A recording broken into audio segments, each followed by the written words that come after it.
ಮೇ 3ರಂದು ನಡೆದಂಥ neat U G ಪರೀಕ್ಷೆಯ ಏನು ಒಂದು ಫಲಿತಾಂಶಕ್ಕಾಗಿ ಲಕ್ಷಾಂತರ ವಿದ್ಯಾರ್ಥಿಗಳು ಏನು ಕಾಯ್ತಾ ಇದ್ದರು.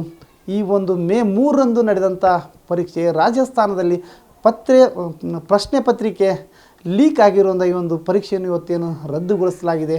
ಈ ಒಂದು ಹುಬ್ಬಳ್ಳಿಯಲ್ಲಿ ಈ ಒಂದು PUC ಪರೀಕ್ಷೆಯಲ್ಲಿ ಶೇಕಡ 98 ಪರ್ಸೆಂಟೇಜ್ ಮಾಡಿದಂಥ ಸಹನಾ ಅನ್ನೋ ಒಂದು ವಿದ್ಯಾರ್ಥಿನಿದ್ದಾರೆ. ಆ ಒಂದು ವಿದ್ಯಾರ್ಥಿನಿಯನ್ನು ನಾನು ಇವತ್ತು ಮಾತಾಡಿಸೋ ಒಂದು ಪ್ರಯತ್ನನೂ ಮಾಡ್ತೀನಿ.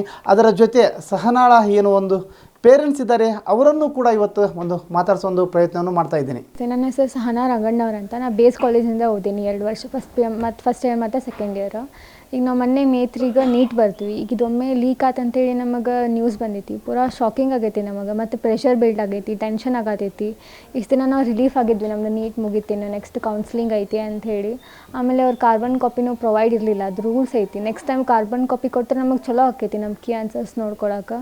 ಹಾಗಾಗಿ ಈಗ ಮತ್ತೆ ಪೇಪರ್ ಲೀಕ್ ಅನ್ನತ್ತಾರ. ಟೈಮ್ ಕೊಡ್ಬೇಕು ಅವ್ರು ಓದಾಕ. ನಮಗೆ 2 ವರ್ಷ ಆಯ್ತು, ನಮಗೆ ಒಂದು ದಿನ 3 ತಾಸಿನ ಪೇಪರ್ ಬರೆಯೋಕೆ 2 ವರ್ಷ ಪೇಪರ್ ಆಗ್ಯಾವ ನಾವು. ಈಗ ಮತ್ತೆ ಪೇಪರ್ ಬರೀಬೇಕಂದ್ರೆ ನಮಗೆ ಟೈಮ್ ಬೇಕು ಓದಾಕೆ. ಆಮೇಲೆ ಇದು ನೆಕ್ಸ್ಟ್ ನೀಟ್ ಪೇಪರ್ ಹೆಂಗೆ ಬರ್ತದೆ ಅನ್ನೋದು ಗೊತ್ತಿಲ್ಲ ನಮಗೆ. ಟಫ್ ಬಂದ್ರೆ ನಮ್ದು ಓದೋರ್ಗೆ ಚಲೋನ ಆಗ್ತೈತೆ. ಟಫ್ ಬಂದ್ರೆ ಅವಾಗೂ ಬರೀತಾರೆ, ಇವಾಗೂ ಬರೀತಾರೆ. ಆದರೆ ಈಗ ಹಿಂಗೆ ಲೀಕ್ ಆದವ್ರಿಗೆ ಅದು ಭಾಳ ಇದಾಗ್ತೈತಲ್ಲ. ಅಂದ್ರೆ ನಂದು ಬೋರ್ಡ್ಸ್ 97.5 ಆಗಿತ್ತು. ಈಗ ನಾವು ಬೋರ್ಡ್ಸ್ಗಿಂತ ಜಾಸ್ತಿ ನೀಟಿಗೆ ಪ್ರಿಫರೆನ್ಸ್ ಕೊಡ್ತೀವಿ ನಾವು. ಯಾಕಂದ್ರೆ ಮುಂದೆ ನಮ್ಗೆ ಜೀವನದ ದಾರಿ ತೋರಿಸೋದು ಇಂಥ ಕಾಂಪಿಟೇಟಿವ್ ಎಕ್ಸಾಮ್ಸ್ ಅಲ್ಲ. ನಮ್ದು ನೆಕ್ಸ್ಟ್ ಈಗ ಡಾಕ್ಟರ್ ಆಗಬೇಕಂದ್ರೆ ಇದೊಂದು MBBSಗೆ ಹೋಗ್ಬೇಕಂದ್ರೆ ಇದೊಂದು ಎಕ್ಸಾಮ್ ಐತಿ ನಮಗೆ NTA ನೀಟ್ ಅಂತ ಹೇಳಿ. ಸೊ ಈಗ ಹಿಂಗೆ ಇದು ಲೀಕ್ ಹಾಕೊಂಡು ಬಂದರೆ ಮುಂದಿನ ಸ್ಟೂಡೆಂಟ್ಸಿಗೆ ಭಾಳ ಪ್ರೆಷರ್ ಬೀಡ್ ಆಗ್ತದೆ. ಈಗ ನಾವು ಬರೆಯೋ ನೀಟ್ ಎಕ್ಸಾಮು ಹಿಂಗೆ ರದ್ದಾದ್ರೆ ಮತ್ತೇನು. ಈಗ ಲೀಕ್ ಆಗಿ ಇನ್ನೊಂದು ಕಂಡಕ್ಟ್ ಮಾಡ್ತಾರೆ, ಇದು ಲೀಕ್ ಆದರೆ ಮುಂದೆ ಏನು ಗತಿ. ನಮ್ದು 2024 ಒಳಗೂ ಹಿಂಗೆ ಆಗಿತ್ತು. ಹಾಗಾಗಿ ಇದಾಗ್ತದೆ. ನಮ್ಮ ಪೇರೆಂಟ್ಸಿಗೂ ಹೋಪ್ ಇತ್ತು, ನಮ್ದು ನೆಕ್ಸ್ಟ್ ಯಾವ ಕಾಲೇಜ್ ಸಿಗ್ತೈತಿ, ಕೌನ್ಸ್ಲಿಂಗ್ ಆಗ್ತೈತಿ. ನಾವು ಅದಕ್ಕೆಲ್ಲ ಡಾಕ್ಯುಮೆಂಟ್ಸ್ ರೆಡಿ ಮಾಡ್ಕೊಳತ್ತಿದ್ವಿ. ಸ್ಟಡಿ ಸರ್ಟಿಫಿಕೇಟಿಗೆಲ್ಲ ಸೈನ್ ಮಾಡಿಸ್ಕೊಳ್ಳೋದು ಇದೆಲ್ಲ ಮಾಡತ್ತಿದ್ವಿ. ಇವ್ರು ಒಮ್ಮೆ ನೋಡಿದ್ರೆ ಹಿಂಗೆ ಪೇಪರ್ ಲೀಕ್ ಆಗೈತಿ, ಮತ್ತು ನೀವು ನೀಟ್ ಬರಿಬೇಕು, ಇನ್ನೊಮ್ಮೆ ಓದ್ಬೇಕು. ನಾವು ಬುಕ್ಸ್ ಎಲ್ಲ ತೆಗೆದಿಟ್ಟಿದ್ವಿ ಸರ್, ಪೂರಾ ಟೆನ್ಷನ್ ಫ್ರೀಯಾಗಿ. ಡಾಕ್ಟರ್, ನಮ್ದು ಹೆಸರಿನ ಡಾಕ್ಟರ್ ಇರ್ತೈತಿ, ಸೆಟೆಸ್ಕೋಪ್, ವೈಟ್ ಕೋಟ್ ಹಾಕೊಳ್ತೇವೆ ನಾವು, ಅದೆಲ್ಲ ಕನ್ಸಿತ್ತು ಸರ್. ಮತ್ತು ಇನ್ನೊಂದು ಸ್ವಲ್ಪ ದಿವಸ ಮುಂದೆ ಹುಡ್ದಂಗೆ ಅದು ಸಾಕು ಮತ್ತೆ ಓದ್ಬೇಕು ಸರ್ ನಾವು. ಅಟ್ಲೀಸ್ಟ್ ರಿವೈಸರ ಮಾಡ್ಕೊಂಡು ಹೋಗ್ಬೇಕಲ್ಲ ಸರ್. ಮತ್ತು ನೀಟ್ ಅಂದರೆ ಇನ್ನೊಂದು ಸತ ಓದಿ ರಿವೈಸ್ ಮಾಡಿನೇ ಹೋಗ್ಬೇಕು ಸರ್ ನಾವು. ಹಂಗೆ ಅಂತೂ ಹೋಗೋಕ್ಕಾಗೋದಿಲ್ಲ, ಟೈಮ್ ಬೇಕು ಸರ್ ಓದಾಕೋದು. 2024 ಹಿಂಗೆ ಆಗಿತ್ತು ಸರ್. ಈಗ ಮತ್ತೆ ಹಿಂಗೆ ಆಕೈತಿ, ಮುಂದೆ ಹಿಂಗೆ ಆಕೈತೆ ಅನ್ನೋ ಗ್ಯಾರಂಟಿನೂ ಕೊಡೋಂಗಿಲ್ಲ ಸರ್ ಅವರು. NTAದವ್ರು ಹೇಳಿದ್ರಿ ಸತ ಏನೂ ಎರರ್ಸ್ ಇರೋಂಗಿಲ್ಲ ನಿಮಗೆ, ಎಲ್ಲ ಪೂರ ಎರರ್ಸ್ ಇಲ್ಲ ಅಂದರೆ ಕಂಡಕ್ಟ್ ಮಾಡ್ತೀವಿ ನಾವು ನೀಟ್ ಈ ಸತ ಅಂದಿದ್ರಿ ಸರ್. ಆದರೆ ಈಗ ಮತ್ತು ಪೇಪರ್ ರಾಜಸ್ಥಾನ ಒಳಗೆ ಲೀಕ್ ಆಗೈತೆ ಸರ್. ಇದು ನೀಟ್ ರದ್ದು ಅಂತ ಕೇಳಿದಾಗ ನಮಗೆ ಭಾಳ ಒಂದು ಶಾಕ್ ಆಯ್ತು ಸರ್. ಯಾಕಂತಂದ್ರೆ 2 ವರ್ಷದಿಂದ ಮಕ್ಕಳು ಒಂದು ಆ ಪರೀಕ್ಷೆ ಅನ್ನೋ ಒಂದು ಇದಕ್ಕೆ ತಯಾರಾಗಿರ್ತಾರೆ ಸರ್. ಮತ್ತು ಅವ್ರ ಶ್ರಮ, ಅವ್ರ ಟೈಮ್ ಸರ್. ಆಮೇಲೆ ಎಲ್ಲ ಪಾಲಕರು ಅವರಿಗೆ ಕೊಟ್ಟಿರ್ತಕ್ಕಂಥ ಒಂದು ಏನು ಟೈಮ್ ಇರ್ತೈತಲ್ಲ ಸರ್, ಅದು ಭಾಳ ಬೆಲೆ ಬಾಳತಕ್ಕಂಥ ಟೈಮ್ ಸರ್. ಆಮೇಲೆ ಈಗ ಮಕ್ಕಳಿಗೆ ರದ್ದು ಅನ್ನುವಂಥ ವಿಷಯ ಕೇಳಿದಾಗ ಅದು ಮಾನಸಿಕ ಒಂದು ದುಗುಡ ಚಾಲೂ ಆಕೈತೆ ಸರ್. ಅಲ್ಲಿ ನೆಕ್ಸ್ಟ್ ಕ್ವಶನ್ ಪೇಪರ್ ಹೆಂಗಿರ್ತದೋ ಏನೋ. ಮತ್ತು ಅದು ಈಗ ಬರೆದಿದ್ದು ಕೆಲವೊಬ್ಬರಿಗೆ ಚಲೋ ಆಗೈತೆ ಸರ್, ಭಾಳ ಚಲೋ ಬರೆದಿರ್ತಾರೆ. ಈಗ ಅವ್ರು ನೆಕ್ಸ್ಟ್ ಟೈಮ್ ಅವ್ರಿಗೆ ಚಲೋ ಆಗಲಿಕ್ಕಿಲ್ಲ. ಆ ಟೈಮ್ ಒಳಗೆ ಮಕ್ಕಳಿಗೆ ಅನ್ಯಾಯ ಸರ್. ಇದು ಸರಿ ದೂಗ್ಲಾರ್ದಂಥ ಅನ್ಯಾಯ ಸರ್. ಅದಕ್ಕೆ ಆಮೇಲೆ ಇನ್ನೊಂದು ಏನಂದ್ರೆ ಸರ್, ಕಾರ್ಬನ್ ಕಾಪಿ ನಮ್ಮ ಮಕ್ಕಳಿಗೆ ಅದು ಕೊಡಬೇಕಾಗಿತ್ತು ಅನ್ನೋವಂಥದ್ದು ನನ್ನ ಅಭಿಪ್ರಾಯ ಸರ್. ಯಾಕಂದ್ರೆ ಮಕ್ಕಳು ಪರೀಕ್ಷೆ ಬರೆದ ಮೇಲೆ ಮನೆಗೆ ಬಂದ ಮೇಲೆ ನಾನು ಏನು ಬರೆದೆ ಅಥವಾ ನಂಗೆ ಎಷ್ಟು ಮಾರ್ಕ್ಸ್ ಬರ್ಬೋದು ಅನ್ನೋವಂಥ ಒಂದು ಕ್ಯಾಲ್ಕುಲೇಷನ್ ಮಾಡ್ಕೊಳ್ಳಿಕ್ಕೂ ಅದು ನಮಗೆ ಹೆಲ್ಪ್ ಆಗ್ತದೆ.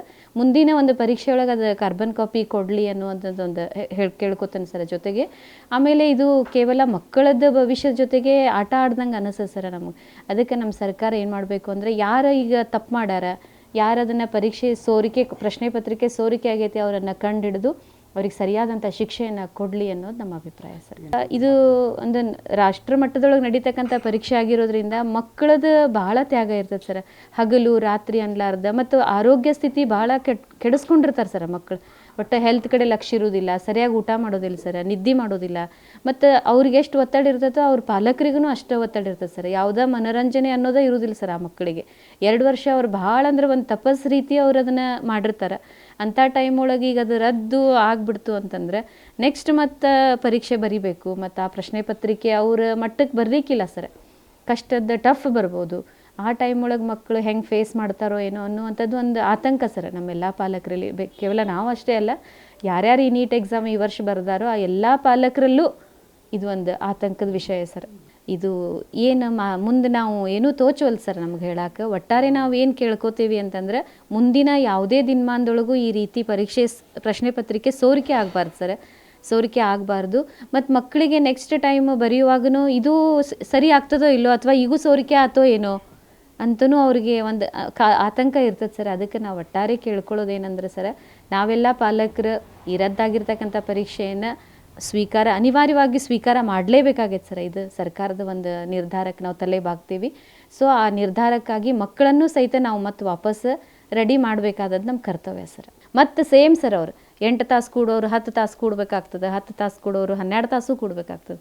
ಈಗ ಅವ್ರು ಕಾಲೇಜಿಗೆ ಹೋಗಿ ಮಾಡುವಾಗ ಸಾಮೂಹಿಕವಾಗಿ ಅಲ್ಲೇ ಅವರ ಒಂದು ಶಿಕ್ಷಕರ ಮಾರ್ಗದರ್ಶನ ಇರ್ತದೆ ಸರ್, ಅಲ್ಲಿ ಸಲಹೆ ಸೂಚನೆ ಇರ್ತದೆ, ಆಮೇಲೆ ಅವರು ವೈಯಕ್ತಿಕವಾಗಿ ಇವರನ್ನು ಕಾಳಜಿ ಮಾಡ್ತಾರೆ ಸರ್, ಅದೆಲ್ಲ ಇರ್ತದೆ. ಈಗ ಹಂಗೆ ಯಾವುದೂ ಇರೋದಿಲ್ಲ ಸರ್. ಅವ್ರು ಕಾಲೇಜಿಂದ ಹೊರಗೆ ಬಂದುಬಿಟ್ಟಾರೆ ಈಗ. ಹಾಂ ಸರ್, ಈಗ ಅವ್ರು ಮತ್ತೆ ಕಾಲೇಜ್ ಬೇರೆ ಬ್ಯಾಚ್ ಸ್ಟಾರ್ಟ್ ಆಗೈತೆ ಸರ್. ಅವ್ರು ಮತ್ತೆ ಕರೆಯುವಂಥ ಪಾಪ ಅವ್ರಿಗೆ ಅವಕಾಶ ಇಲ್ಲ ಸರ್, ಯಾಕಂದ್ರೆ ಅವರು ಆ ಸ್ಟೂಡೆಂಟ್ಸಿಗೆ ಒತ್ತು ಕೊಡಬೇಕಾಗ್ತದೆ. ಈಗ ಈ ಶಿಕ್ಷಕರು ಅವ್ರ ಪಾಪ ಮಕ್ಕಳಿಗೆ ಏನೂ ಮಾಡೋಕ್ಕಾಗೋದಿಲ್ಲ ಸರ್. ಈಗ ಮಕ್ಕಳೇ ವಾಪಸ್ ತಮ್ಮನ್ನು ತಾವು ರೆಡಿ ಮಾಡ್ಕೋಬೇಕು ಸರ್, ತಮ್ಮನ್ನು ತಾವೇ ರೆಡಿ ಮಾಡ್ಕೋಬೇಕು. ಇಲ್ಲಿ ಮತ್ತು ನಾವು ಪಾಲಕರಾದವರ ಇವತ್ತು ಸಫರ್ ಆಗೋದಂತೂ ಪಕ್ಕಾ ಸರ್. ಸರ್ಕಾರಕ್ಕೆ ನಾವು ಇಷ್ಟ ಕೇಳ್ತೇವೆ ಸರ್, ಇದು ಯಾಕೆ ಲೀಕ್ ಆಯ್ತು, ಆ ಲೀಕ್ ಆಗಿರ್ತಕ್ಕಂಥವ್ರು ಮಾಡಿದವ್ರು ಯಾರು ಅನ್ನೋದನ್ನು ಕಂಡುಹಿಡಿದು ಅವ್ರಿಗೆ ಇನ್ನೊಮ್ಮೆ ಈ ರೀತಿ ಆಗ್ಲಾರ್ದಂಗೆ ನೋಡ್ಕೊಳ್ರಿ ಅನ್ನುವಂಥ ಮನವಿ ಸರ್, ನಮ್ಮದು ಮನವಿ ಸರ್. ಮತ್ತು ಈ ಯಾರು ಮಾಡ್ಯಾರ ಅವರಿಗೆ ಶಿಕ್ಷೆ ಆಗ್ಬೇಕು ಸರ್. ಅಂದರೆ ಇನ್ನೊಮ್ಮೆ ಈ ರೀತಿ ಪುನರಾವರ್ತನೆ ಆಗಬಾರ್ದು ಅನ್ನೋದು ನಮ್ಮ ವಿನಂತಿ ಸರ್. ನಮ್ಮ ಹೆಸರು ಚೇತನಾ ರಂಗಣ್ಣವ್ರಂತ.